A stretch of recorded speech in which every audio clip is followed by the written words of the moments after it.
अस्सलाम वालेकुम नाज़रीन, मैं हूं वसीम अली। वेलकम करूंगा आपको अपने यूट्यूब चैनल के ऊपर। नाज़रीन, तरीके इंसाफ फार्म फंडिंग जो केस है उसके ऊपर बहुत जल्द जो है वो फैसला मुतवक्के है, क्योंकि इलेक्शन कमीशन ने तैयारियां मुकम्मल कर ली हैं और हिफाजती तैयारियां भी जो है वो शुरू हो चुकी हैं। अभी इलेक्शन कमीशन के अंदर जो है वहाँ पर इलेक्शन कमीशन का जो ऑफिस है उसके गिर्द जो है वो सिक्योरिटी को बढ़ा दिया गया है, पुलिस की नफरी भी को भी बढ़ा दिया गया है और वहाँ पर अब FC को जो है वो तैनात कर दिया गया है। और जो चीफ इलेक्शन कमिश्नर हैं सिकंदर सुल्तान राजा, उनकी अपनी सिक्योरिटी को भी बढ़ा दिया गया है और उनको DSP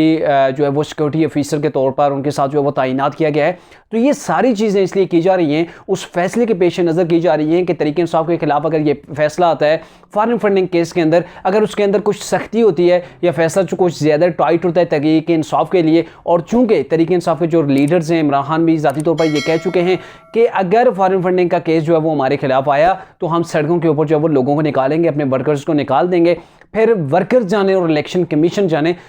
तो इस स्ट्रेटजी को देखते हुए इलेक्शन कमीशन ने हिफाजती इंतजाम जो है वो मुकम्मल कर लिए हैं और अब मुमकिन है कि आने वाले कुछ ही अय्याम के अंदर, 1-2 दिन के अंदर भी तरीके इंसाफ फॉरेन फंडिंग केस के ऊपर जो फैसला सुनवाया जा सकता है।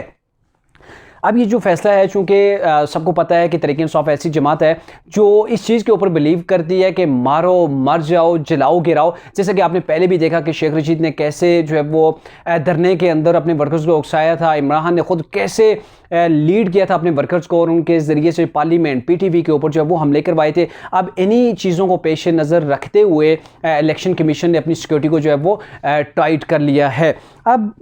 बड़ा क्वेश्चन मार्क ये है कि ये जो अब फैसला होने जा रहा है, ये इस फैसले की नौइयत क्या होगी। अब ये फैसला क्या तकरीबन होगा, इसके अंदर क्या क्या चीज़ें शामिल होंगी, क्या जो है वो रिलीफ तरीके इंसाफ को दिया जाएगा, क्या जो है तरीके इंसाफ के लिए मुश्किल चीज़ें होंगी, इसके ऊपर जो है वो बात करने से पहले आपको बताते चलें कि इमरान खान को चाहे गवर्नमेंट गिरफ्तार करे या ना करे, लेकिन बुशरा बीबी के गिर्द जो है वो घेरा तंग कर लिया गया है।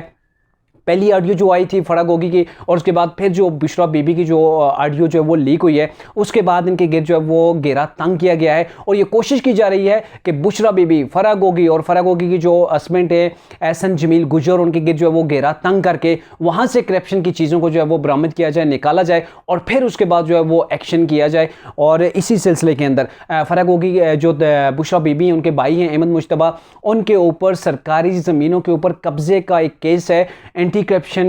इदारे ने उन्हें जो है वो नोटिस भेजा है कि उन्हें तलब किया गया है और जो ये जो केस है उसके अंदर 18 मुलजिम अलग हैं और एक जो है वो बुशरा बीबी के भाई हैं, इनसे इन्वेस्टिगेशन की जाएगी, इन्हें तलब किया गया है। और आप देखते हैं कि इसके बाद जो है वो कौन कौन से केसेस सामने आते हैं, कौन कौन सी ऑडियो टिप्स। लेकिन एक चीज़ यहाँ हो गई है कि अब पंजाब के अंदर बुजदार, फराग होगी, बुशरा बीबी, इनके खिलाफ जो वो गवर्नमेंट का या इदारों का जो है वो घेरा अब तंग होता हुआ दिखाई दे रहा है। अब बड़ा क्वेश्चन मार्क ये है कि ये जो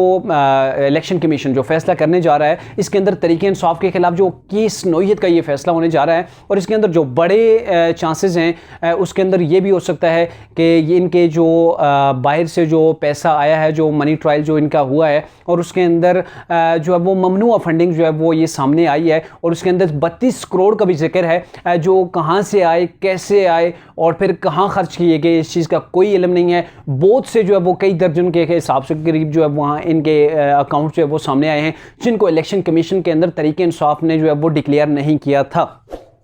अब पहले नंबर पर तो ये भी हो सकता है कि इनके जो असासे हैं, जो 32 करोड़ है, ये गवर्नमेंट जो है वो इलेक्शन कमीशन जब्त करके सरकारी खजाने के अंदर भी डाल सकती है। और उसके बाद जो इमरान खान है वो सादिक अमीन नहीं रहते, क्योंकि उन्होंने इस चीज़ को छुपाया है। ममनुआ फंडिंग जो है वो इन्होंने हासिल की है, जो कि इसके ऊपर किसी भी पॉलिटिकल जमात के ऊपर इस चीज़ के ऊपर बैन है कि आप बाहर से किसी तंजीम से, किसी कंपनी से जो है वो पैसे नहीं ले सकते। अब ये इस चीज़ के अंदर ये ज़ाहिर है फिर इमरान खान साहब वो सादिक अमीन नहीं रहे, तो सादिक अमीन अगर नहीं रहे तो नवाज शरीफ को ताहयात नअल इसी नुक्ते के ऊपर किया गया था, जंगीर तरीन को भी इसी नुक्ते के ऊपर जो वो नअल किया गया था। तो यहाँ पर ये भी चीज़ सामने आ सकती है कि फ़ैसला इस नौइयत का हो कि इमरान खान को भी ताहयात नअल किया जाए। और अगर देखा जाए को अगर इससे भी सख्त फैसले की अगर तवक्को की जाए तो वो ये है कि पूरी की पूरी तहरीक इंसाफ की जमात को जो है वो कलादम करार दिया जाए और इस पूरी जमात को तहलील करने के लिए इलेक्शन कमीशन जो है वो एक हुक्म जारी करे गवर्नमेंट को, और गवर्नमेंट को ये कहे कि आपने एक इस जो इलेक्शन कमीशन का जो फैसला है इसके मुताबिक आपने एक रेफरेंस तैयार करना है, उस रेफरेंस को आपने सुप्रीम कोर्ट के अंदर फाइल करना है कि पूरी की पूरी तहरीक इंसाफ को इस केस के पेश नज़र जो है वो पूरी की पूरी जमात को जो है तहलील कर दिया जाए। फिर तमाम की तमाम नज़रें चली जाएंगी सुप्रीम कोर्ट के ऊपर कि सुप्रीम कोर्ट इस हवाले से क्या जो है वो डिसीजन लेती है, और अगर सुप्रीम कोर्ट भी पूरी की जमात को जो है वो अगर तहलील कर देती है तो तमाम के तमाम जो MNA MPs हैं वो आज़ाद तस्वर किए जाएंगे। फिर उनके पास तरीके इंसाफ जो है वो जमात नहीं रहेगी बल्कि वो आज़ाद हैसियत के अंदर चले जाएंगे। अब ये अगर चीज़ें आ जाती हैं, अगर तरीके इंसाफ के खिलाफ अगर सख्त फैसला आता है जो कि मुतवक्के है, फिर उसके बाद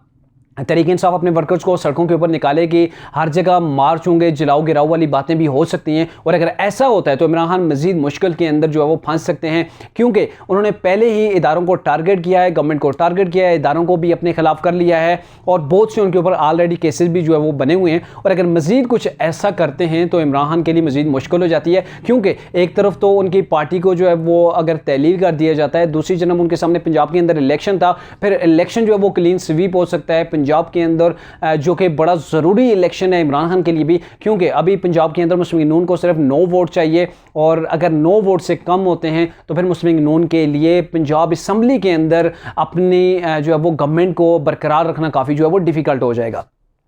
और अगर ये फैसला पहले ही आ जाता है और बाद में पंजाब के इलेक्शन होते हैं तो फिर जो है वो तहरीक इंसाफ के लिए बड़ी जो है वो परेशानी जो है वो सामने आ सकती है, क्योंकि इस वक्त तहरीक इंसाफ चारों तरफ से जो वो गिरी हुई जमात है, करप्शन के केसेस इनके ऊपर ओपन हैं और इसके अलावा भी इनके लिए जो है वो बड़ी तादाद में क्राइसिस हैं। अब तहरीक इंसाफ के लोग जो है वो भी दूसरी जमातों के साथ जो है वो राब्ते के अंदर हैं, और अभी जो तहरीक इंसाफ के लिए मौजूदा सिचुएशन है उसके अंदर सबसे बड़ी जो मुश्किल उन्हें जिसका सामना करने आप जाएंगे वो है इलेक्शन कमीशन के अंदर फॉरेन फंडिंग केस के हवाले से, जिसके ऊपर मुकम्मल तैयारियां हो चुकी हैं और आने वाले कुछ ही दिनों के अंदर जो है वो इसके ऊपर मुमकिन तौर पर फैसला भी जो है वो सुना दिया जाएगा।